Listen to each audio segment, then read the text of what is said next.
Perkenalkan, saya Ervin Suadi, pendamping sosial PKH Kecamatan Pondok Kelapa, Kabupaten Bengkulu Tengah, Provinsi Bengkulu.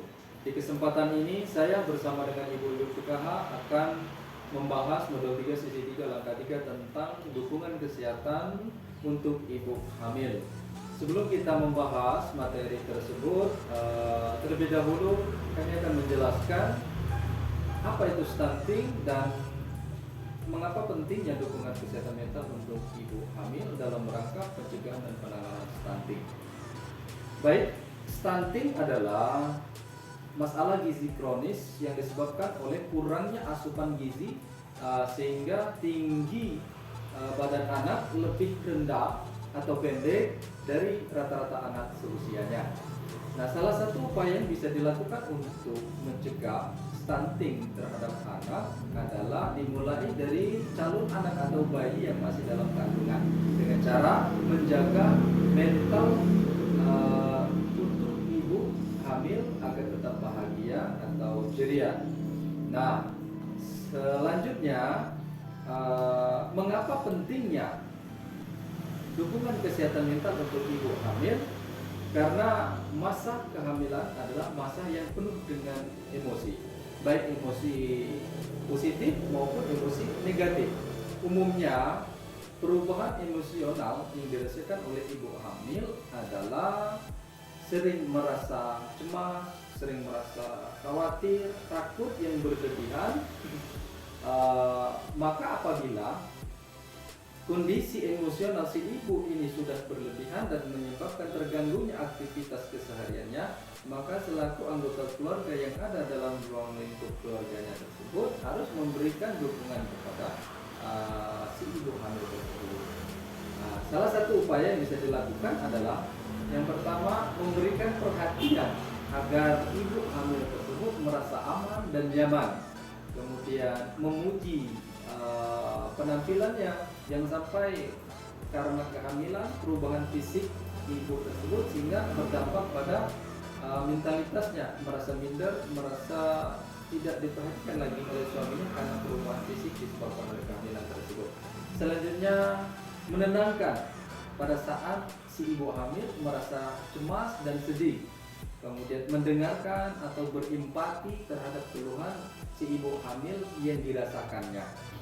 Kemudian yang selanjutnya adalah tidak mencela atau menghakimi ketika si ibu hamil tersebut melakukan kelalaian dalam menjaga kehamilannya.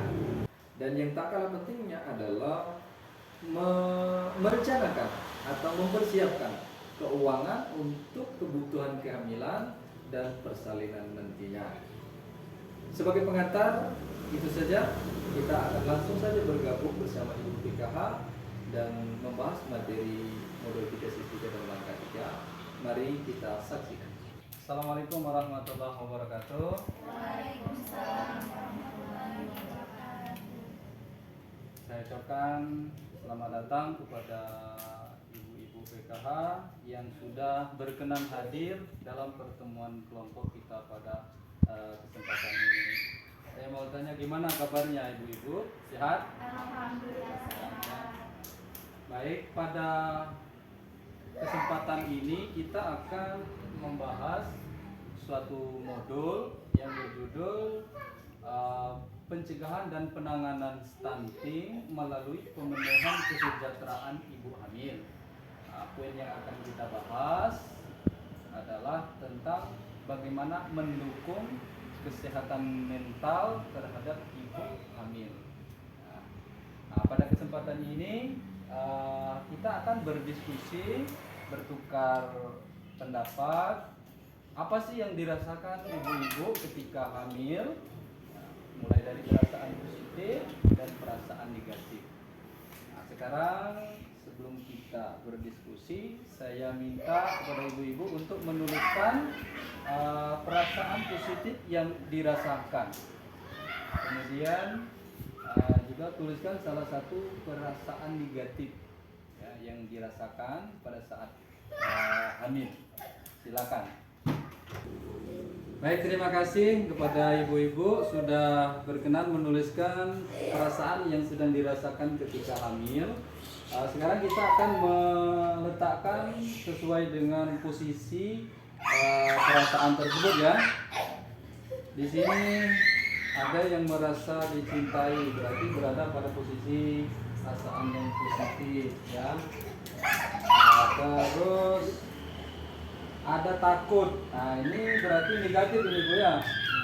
Negatif ini takut, mungkin takut kehilangan suami, takut tidak dicintai lagi ya karena perubahan fisiknya gitu ya. Kita simpulkan ke perasaan takut. Terus ada merasa sedih. Ini negatif ya.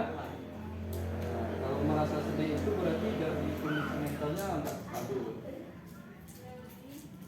Kita tentukan kepada perasaan yang negatif. Terus ada bahagia positif ini. Saya tidak tentukan positif.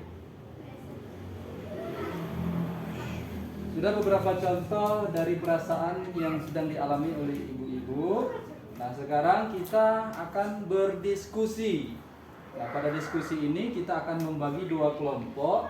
Ada kelompok perasaan yang positif, ada ibu-ibu kelompok perasaan yang negatif. Silakan dibagi dua dulu ya. Ibu Weli sama Ibu Moni perasaan positif ya. Nah, si Ibu Kiki sama Ibu Leoni perasaan sedih. Nah, yang didiskusikan adalah apa yang membuat ibu-ibu hamil dalam keadaan merasa positif. Apa yang membuatnya merasa positif? Nah, untuk mengetahuinya bagaimana? Yang kedua, dukungan apa yang bisa diberikan agar ibu-ibu merasa aman dan nyaman? Silakan berdiskusi terlebih dahulu. Baik, diskusinya sudah selesai Bu ya. Sekarang silakan untuk menyampaikan apa sih hasil diskusi ibu-ibu tentang perasaan yang dialami terkait perasaan positif dan negatif. Untuk yang pertama kami silakan kepada Bu Meli. Positif apa yang dirasakan? Saya merasa bahagia akan mempunyai momongan dan merasa dicintai oleh suami saya. Baik, itu perasaan positif Bu ya. Iya. Merasa bahagia karena suami semakin cinta dan bakal mendapatkan seorang anak.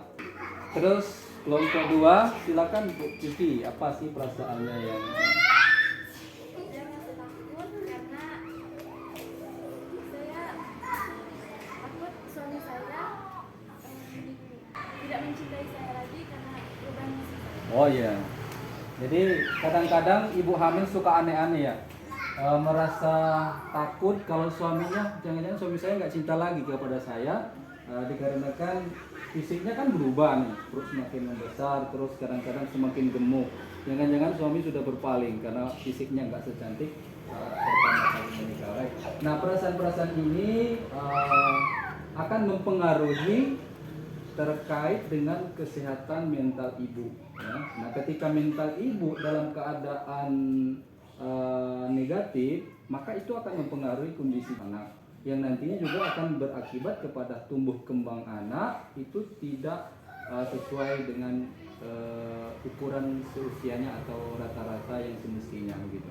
Nah, oleh sebab itu ibu-ibu harus senantiasa menjaga perasaan itu, harus mendapatkan dukungan dari keluarga. Dukungan salah satunya adalah dari suami.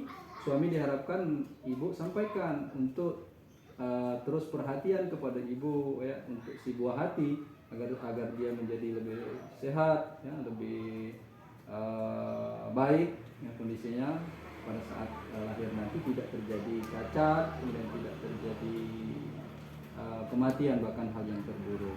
Maka keluarga harus berperan penting dalam hal ini ya. Semua keluarga harus mendukung agar ibu hamil menjadi lebih bahagia. Pada intinya itu. Baik ibu-ibu, terakhir kita akan menuliskan rencana tindak lanjut sebagai ibu hamil agar merasa bahagia dalam bentuk janji diri. Janji diri ini apa yang akan dilakukan agar senantiasa bahagia? Ya, silakan nanti ibu-ibu tuliskan janji dirinya di dalam kolom ya, masing-masing. Nanti kita akan tindak lanjuti ya, agar dijaga perasaannya dalam keadaan bahagia. Silakan ditulis. Baik, sudah ditulis Bu ya tentang rencana tindak lanjut dalam bentuk janji diri sebagai ibu hamil untuk senantiasa bahagia. Baik, kita kumpul, kita ambil dulu ya.